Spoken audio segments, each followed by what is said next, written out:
Assalamualaikum warahmatullahi ta'ala wabarakatuh. Alhamdulillahirabbil alamin wassalatu wassalamu ala asyrafil anbiya wal mursalin sayyidina wa habibina wa syafi'ina wa qurrati ayunina Muhammad amma ba'du. Bismillahirrahmanirrahim. Qala musannifu rahimallahu ta'ala wa adama nafa'a bi ulumihi bi barakatihi fid dharaini amin. Jadi yang saya bahas kali ini adalah tentang bab saum, yaitu bab saum tentang puasa itu sendiri yang bertepatan di bulan Ramadan ini.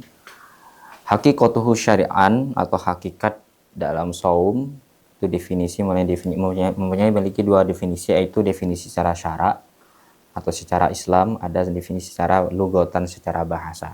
Sini jelaskan secara syara'an, yaitu al-imsaku an jami'il mufattirati ala wajhin maksusin. Itu definisi as-saum menurut syar'i atau menurut syariat Islam.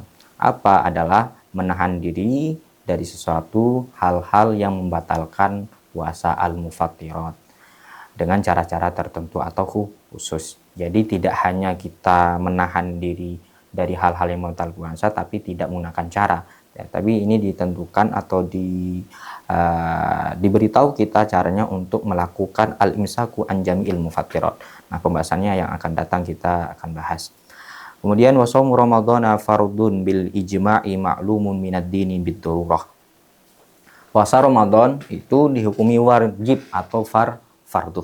Dalam hukum Islam itu ada beberapa hukum kan yang kita ketahui, yaitu yang pertama itu fardu atau wajib itu sendiri. Jadi hukum ibadah puasa, melaksanakan ibadah puasa itu menjadi hukum fardu ain. Itu wajib bagi setiap orang muslim. Wajibnya tuh bil ijma, dengan ijma ulama. Bukan hanya ijma ulama. Jadi ada beberapa dalil juga, yaitu dalam Al-Qur'an tentang kewajiban puasa Ramadan dan juga hadis. Mana yang kita sering dengar tentang dalil puasa Ramadan itu surah Al-Baqarah yang berbunyi Bismillahirrahmanirrahim. Ya ayyuhalladzina amanu kutiba alaikumusiyam kama kutiba alal ladzina min qablikum la'allakum tattaqun. Itu salah satu dalil puasa yang ada di dalam Al-Qur'an. Dan juga ada dalil puasa yang dijelaskan oleh baginda Nabi Muhammad SAW yang kita mungkin sering dengar juga sebelum datangnya bulan Ramadan, sering diungkapkan atau sering disampaikan oleh para ulama atau para ustadz. Itu yang bunyinya saumu li ru'yatihi fa'aftiru li ru'yatihi fa in ghamma 'alaikum fa'akmilu iddata 30 yauman. Nah, dalam hadis ini kan kadang itu kita memahami itu banyak perdebatan untuk menentukan awal mula puasa Ramadan. Bahkan itu yang kemarin tentang penentuan awal bulan Ramadan di Indonesia khususnya itu kan masih ada perbedaan pendapat. Kenapa? Karena dalam hadis ini itu ada dua metode untuk menentukan bulan puasa Ramadan. Yang pertama itu pertama itu dengan menggunakan ru'yatul hilal, dan yang kedua itu menggunakan hisab atau bikamali salasina yauman min Sya'ban itu. Jadi ada dua metode dalam hadis untuk menentukan awal bulan Ramadan.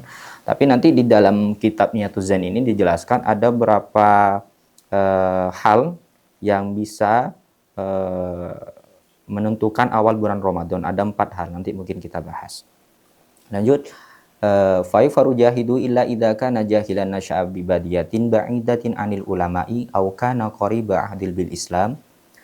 Artinya barang siapa yang mengingkari kewajiban puasa Ramadan, maka itu atau orang tersebut bisa diklaim itu orang kafir. Kenapa bisa disebut orang kafir? Karena dia mengingkari atau tidak percaya dengan kewajiban puasa Ramadan. Maka orang tersebut bisa disebut orang kafir. Illa, tapi ini ada pengecualian, illa idza kana jahilan nasya'a bi badiyatin ba'idatin 'anil ulama'i. Illa, kecuali orang tersebut mengingkarinya itu dia tidak tahu dan dia jauh dari ulama. Misalkan ini ada orang ini mungkin kalau kita contohkan di daerah-daerah terpencil, misalkan ada di Papua nih, pelosok banget, jauh dari ulama, jauh dari ajaran syariat Islam. Itu ketika orang itu mengingkari kewajiban puasa Ramadan, itu tidak bisa disebut kafir. Makanya itu ada pengecualian dari kitab ini. Dan yang kedua, au kana qariba ahdi bil islami, atau ada orang tersebut tuh dekat di masa Islam. Artinya nih apa? Artinya dia baru masuk Islam, belum begitu mengetahui tentang syariat-syariat Islam. Maka orang tersebut itu seandainya dia mengingkari dia, maka tidak disebut kafir. Jadi keluar dari catatan, dua catatan ini, mungkin orang tersebut bisa disebut kafir.